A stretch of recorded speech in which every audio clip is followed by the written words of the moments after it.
You're standing in the ruins of a burning Gallic village, 52 BCE. The screams have mostly stopped now. The men who fought are dead or dying. But you're a woman, maybe 20 years old, and you're very much alive. That's when you realize survival might be the cruelest fate of all. Because the Roman legionaries approaching you aren't here to kill. They're here to claim their reward. What happened next wasn't random chaos. It was policy, documented, systematic, and so brutally efficient that it would become the blueprint for conquest across 3 continents and 1,000 years. Before we descend into what Roman sources themselves called the night after victory, hit that subscribe button. Because what you're about to hear comes from Roman military records, Senate documents, and archaeological evidence that museums still hide from public view. This isn't speculation. This is what Rome did when no one was watching, or more accurately, when everyone was watching and nobody stopped it. The year is 58 BCE, and Julius Caesar has just begun his Gallic campaigns. Over the next 8 years, he'll conquer territory that will make him the richest and most powerful man in Rome. But there's something the history books gloss over. Caesar himself, in his own writings, casually mentions selling 53,000 people from a single tribe into slavery after their defeat. 53,000. In one transaction. And here's what makes your blood run cold. Roman military protocol dictated exactly what happened to those captives, especially the women, in the hours and days before they ever reached a slave market. Roman law had a term for conquered women, captiva. It sounds almost poetic until you understand what it meant legally. Under Roman law, a captiva wasn't a person. She was classified as res, literally a thing, the same legal category as furniture or livestock. You couldn't commit a crime against a captiva any more than you could commit a crime against a chair. This wasn't some legal technicality that commanders ignored. This was the foundation of how Rome's military machine operated. When a Roman legion took a city or won a major battle, what followed was as choreographed as the military formations themselves.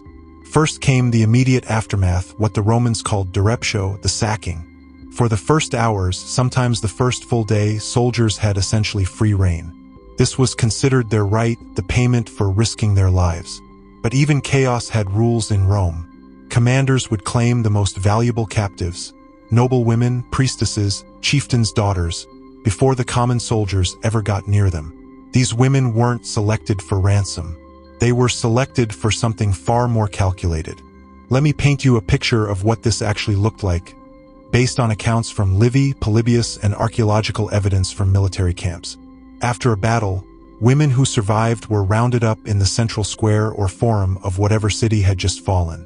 They were stripped, not for humiliation's sake, though that was certainly part of it, but for inspection. Roman quartermasters, yes, quartermasters, the same officials who inventoried grain and weapons, would examine these women like livestock.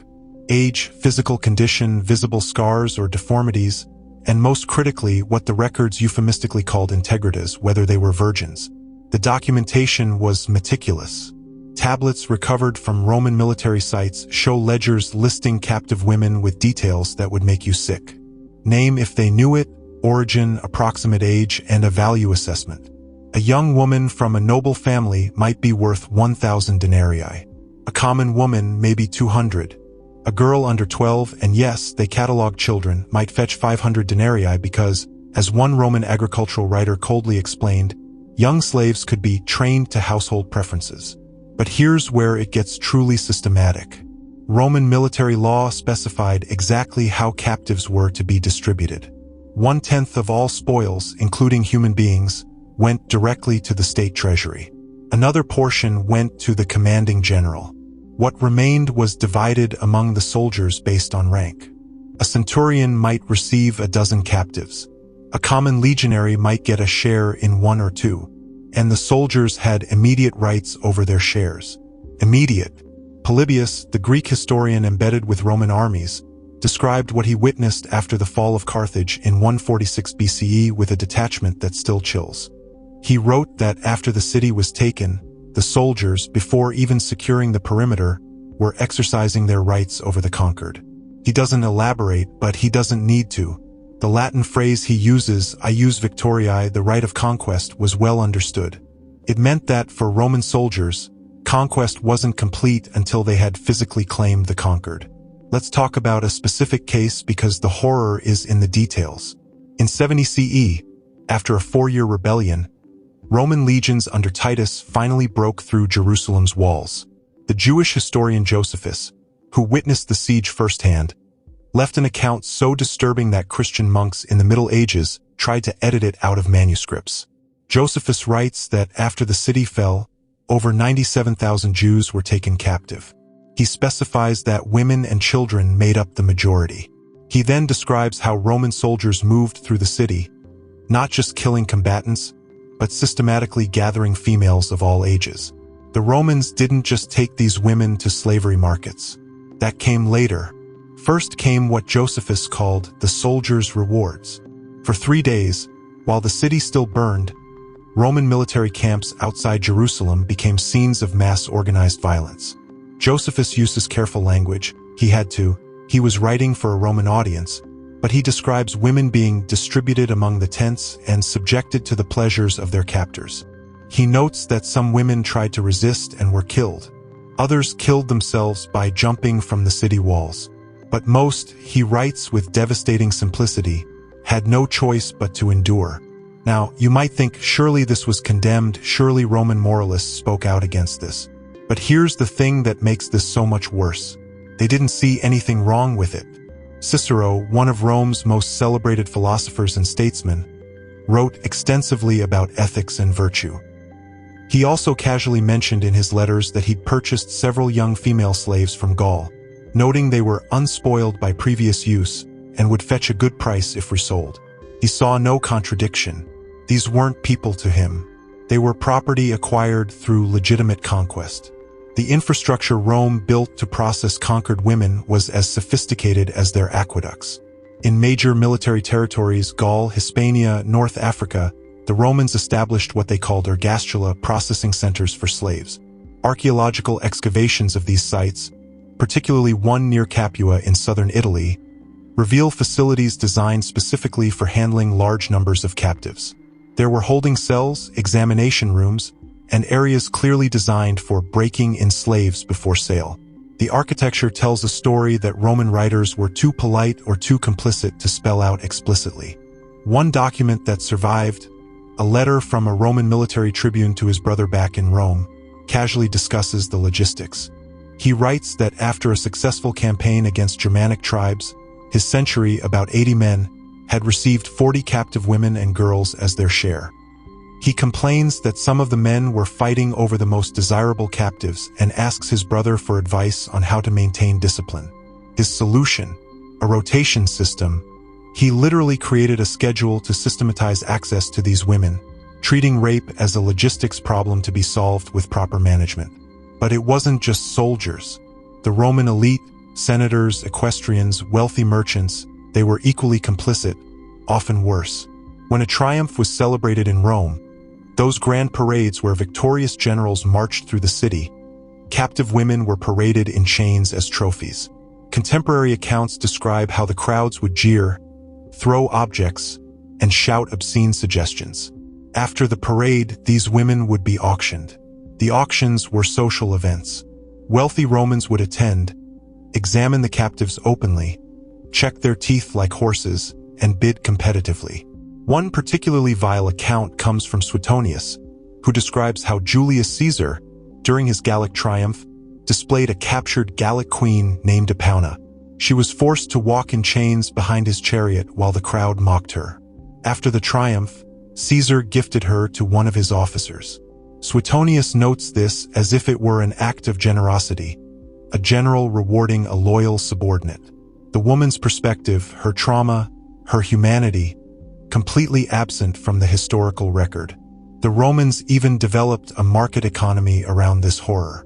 Prices for captive women were listed in market reports alongside grain prices and cattle costs. A papyrus from Egypt, dated to the 1st century CE, lists current prices. Gallic female, 18 to 25 years, 800-1200 denarii. Germanic female, same age, 600 to 900 denarii. Judean female, post-rebellion, 400 to 600 denarii. The price drops for Judean women after the revolt weren't because they were less desirable. It was simple supply and demand. The market was flooded after the siege of Jerusalem. What happened to the children born from these systematic assaults is perhaps the cruelest part of this story. Roman law was clear. A child born to a slave was property of the slave's owner.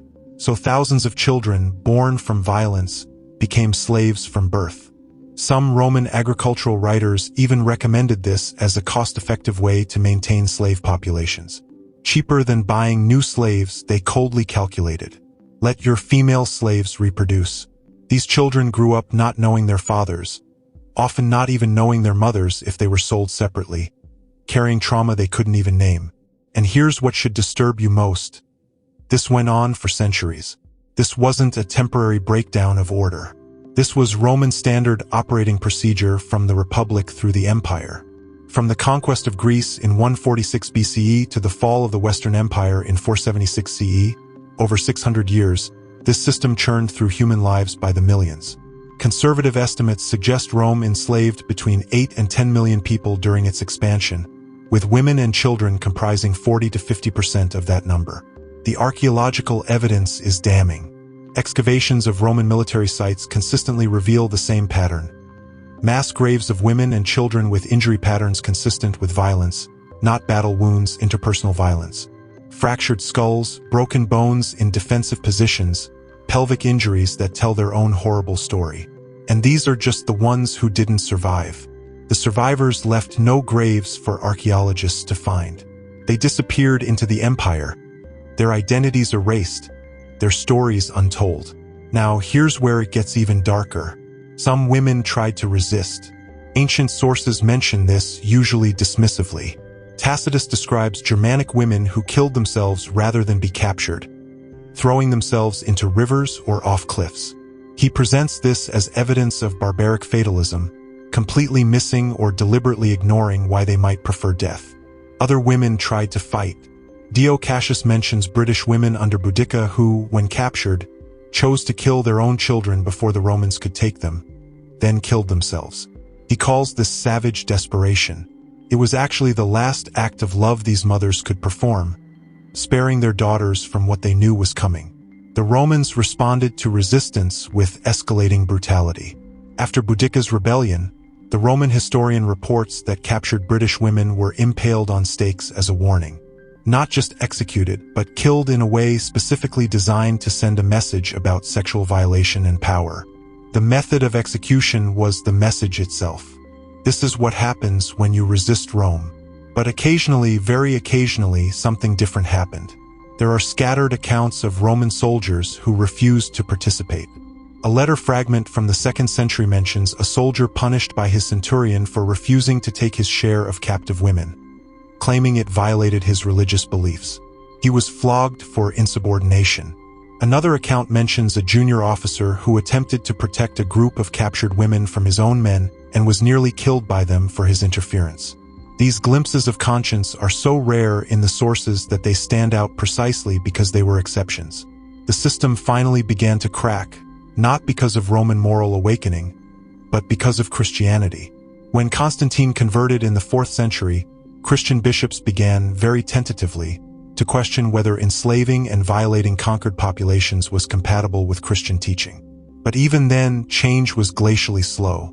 The practice continued well into the Byzantine period, just with more elaborate theological justifications. Here's what might be the final insult. Modern classical education largely ignores this. When you study Rome in school, you learn about engineering, law, military tactics, political philosophy. You learn that Rome brought civilization to barbarians. But this was part of that civilization.